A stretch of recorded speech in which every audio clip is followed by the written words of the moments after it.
Hello, everybody, and welcome back for another episode of the Real Industries podcast, where we have conversations with real people who have real skills working in real jobs. Today, we're taking a slightly different turn as we venture into the world of health and nutrition with a twist that speaks to anyone contemplating a leap of faith into a new career.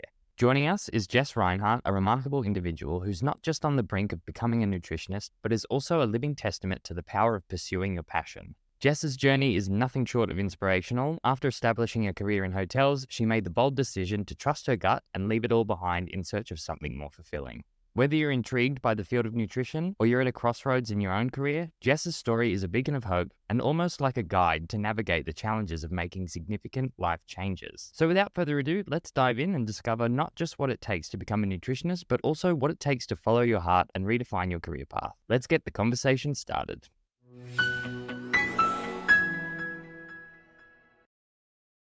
Jess, hello. How are you today? Thank you so much for joining me.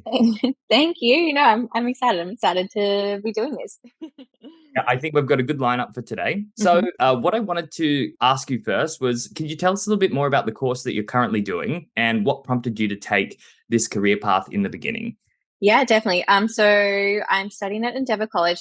The degree itself is called a Bachelor of Health Science in Nutritional and Dietetic Medicine.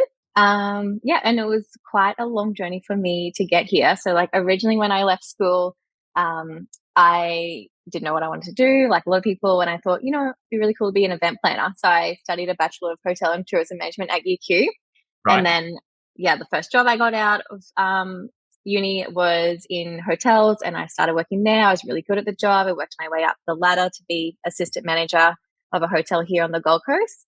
And then one day I was just looking at my boss and I thought, like, this isn't the life I want for myself. Like, I didn't want to be stressed out all day. I didn't want to be working hard for a big corporation who Yeah. at the end of the day, you're just a number to them. And I'd always had an interest in health and nutrition. So I just thought, I thought it was too late to change careers. I'd already done all this hard work, and that was just the path that I had put myself on. So I kept going, even though I was miserable. And then COVID hit, and I was 24. Suddenly I lost all my staff. I was doing a 3-person job on less money, crying on my days off. And then I just thought, like, I am too young for this. And one day I just walked in and I quit on the spot because I just couldn't do it anymore. Wow. Yeah.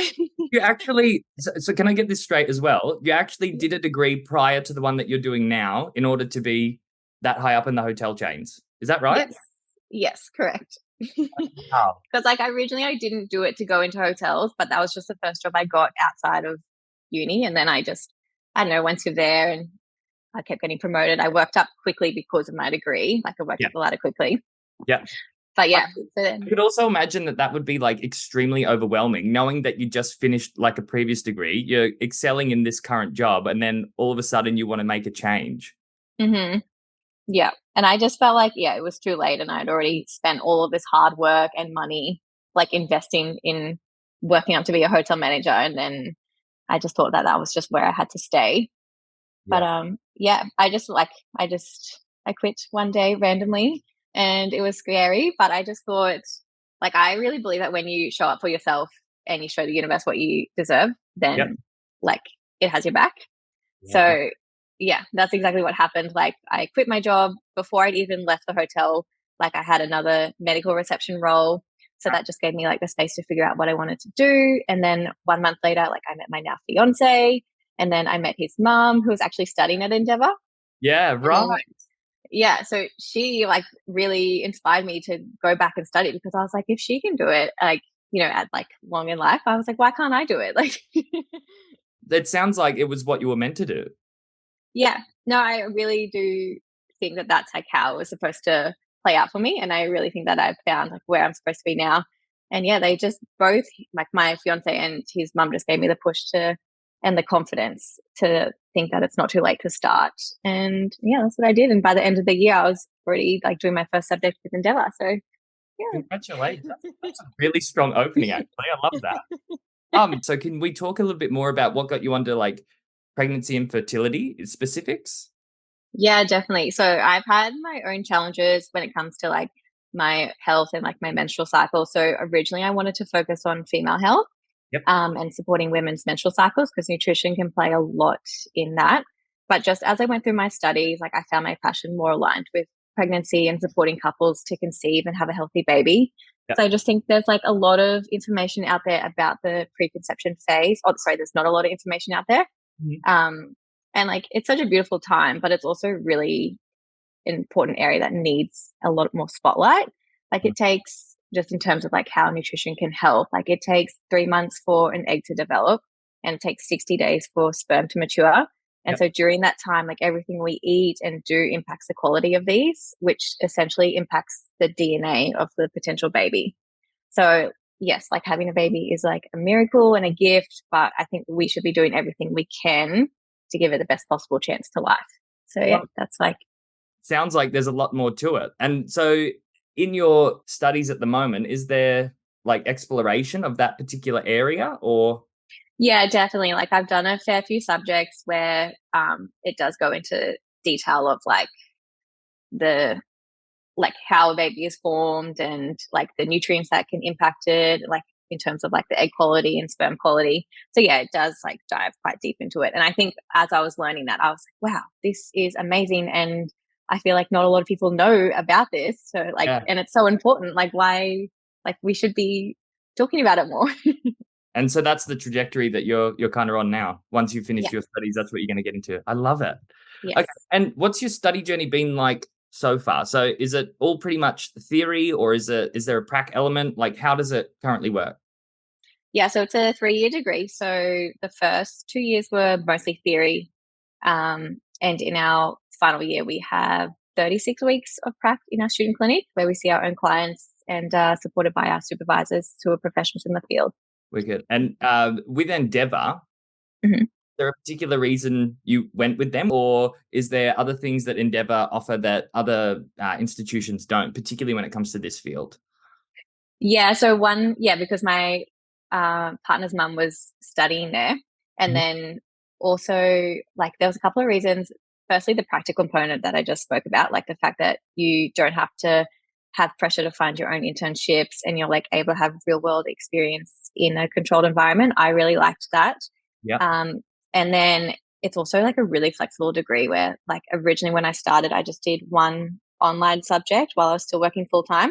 So I Yep. could just like dip my toes into it. I didn't have to fully commit to having time off work to go into class or and then another reason as well is it's a very like holistic focused degree, which I also like as well. So that was the main reasons. Yeah, cool. So Endeavour actually offer like a snippet of their course before you actually commit to the whole thing, do they? Oh, like I signed up, like I enrolled in the degree, but like you can do one subject at the start, or you can do two subjects, three, four. Like a lot of like the main universities, I think you have to, if you're doing part time, you have to be enrolled in like 2 or 3 subjects. I think I'm not entirely sure, but I just like that it was online. I didn't have to go into a university. I could do it at like 7 o'clock at night if I wanted to. And particularly while you're working like full time as well, it's like, where am I going to fit all this in? Literally. Yeah. So from a high level, in these Mhm.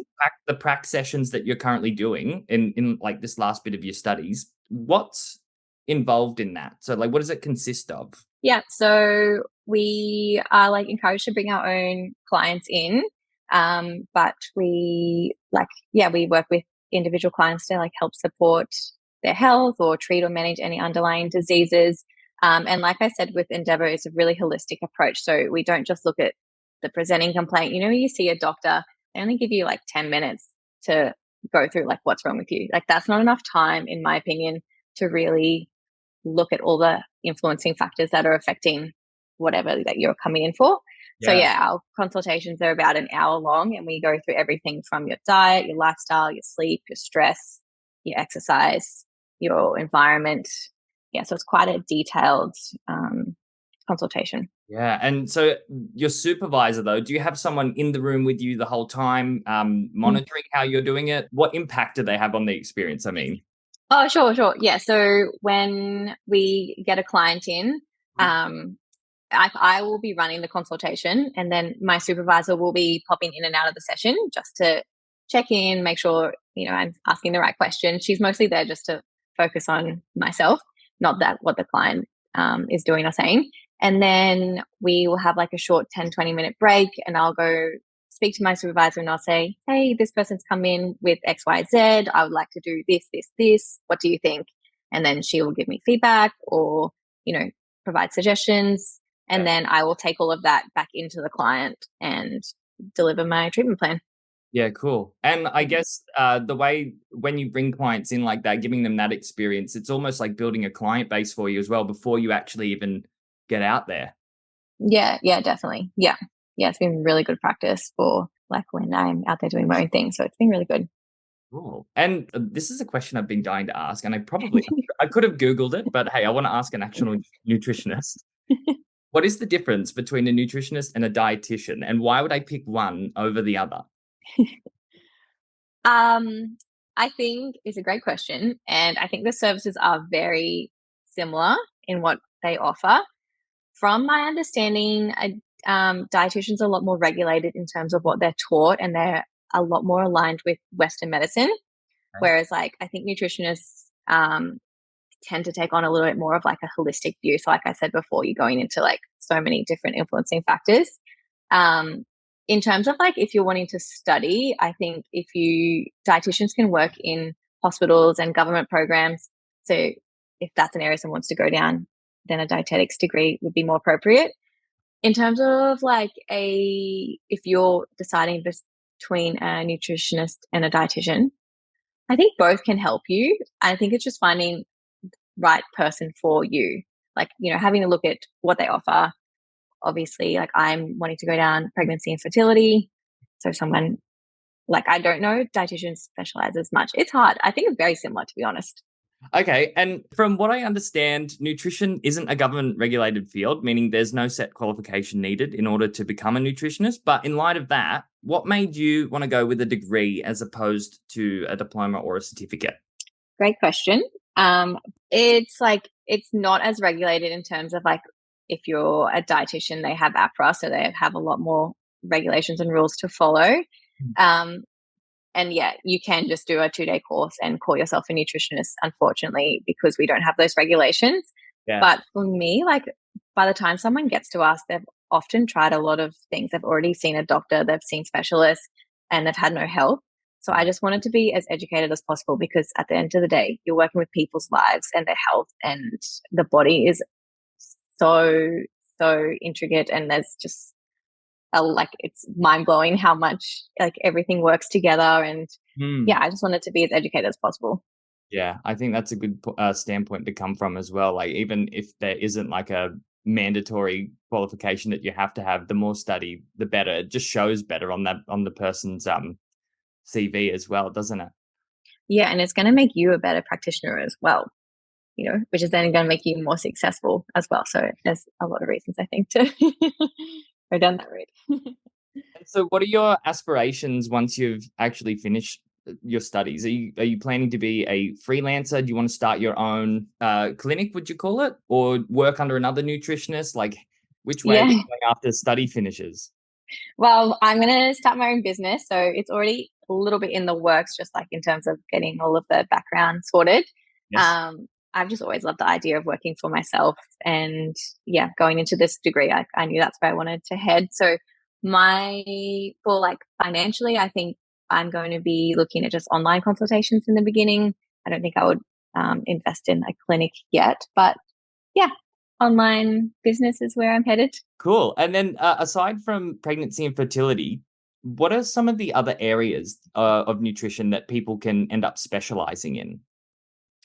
So many, literally so many. I feel like a lot of people don't realize how much nutrition impacts so many different conditions. Like just in my cohort of girls that I'm studying with, like we've got someone specializing in skin health, gut health, weight Mhm. loss, um, child nutrition. You can also go down perimenopause, sports, hormonal health, diabetes, autoimmune conditions. Like the list goes on.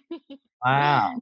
And the other thing I really wanted to ask you about this is how is technology impacting nutrition globally? Like with AI on the rise, is in clinic, is AI being a part of that yet? Are you using it to help yourself organize, or like how's it actually manifesting? Like in terms of in clinic, we aren't really using it too much.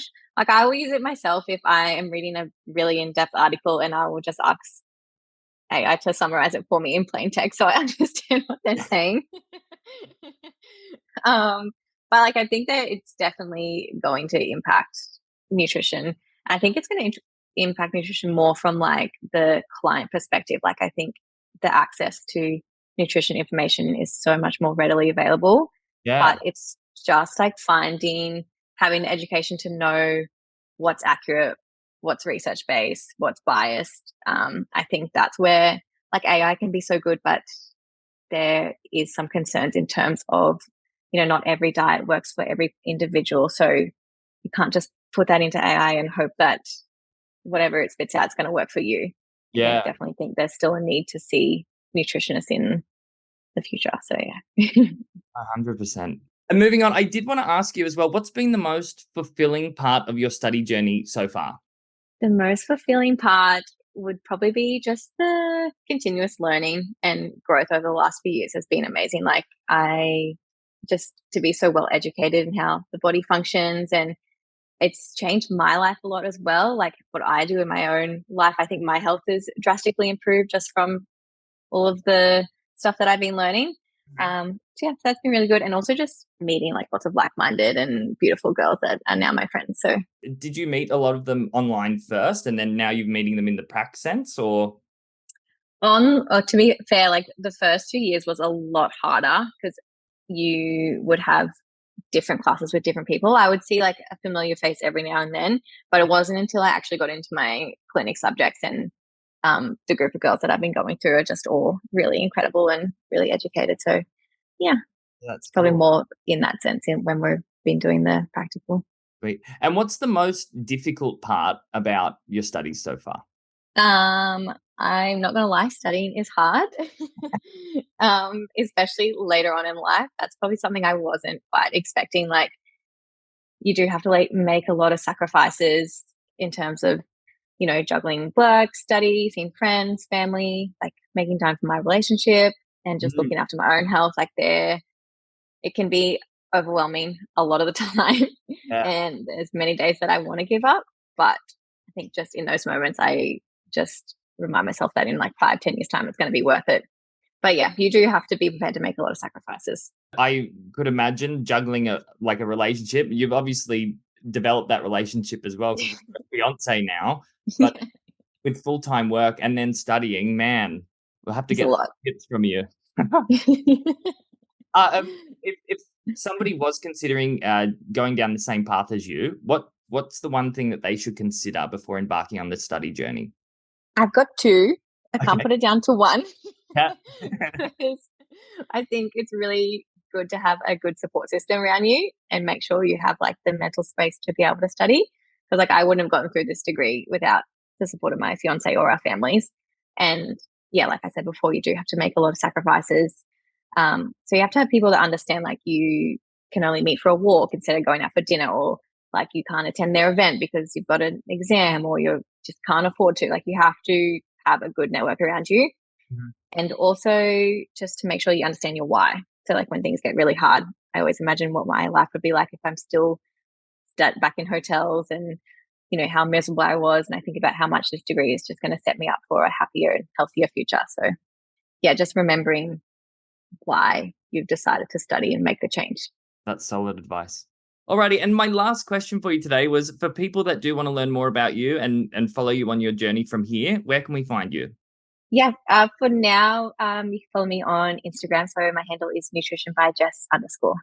Beautiful. We'll put that in the show notes. And I have no doubt there's a website coming and great things. So, yeah, sweet. Thank you so much for jumping on and having this call today. I think we got some great content. And yeah, best of luck on your journey. Yeah, thank you so much. It's been so good. Have a good one.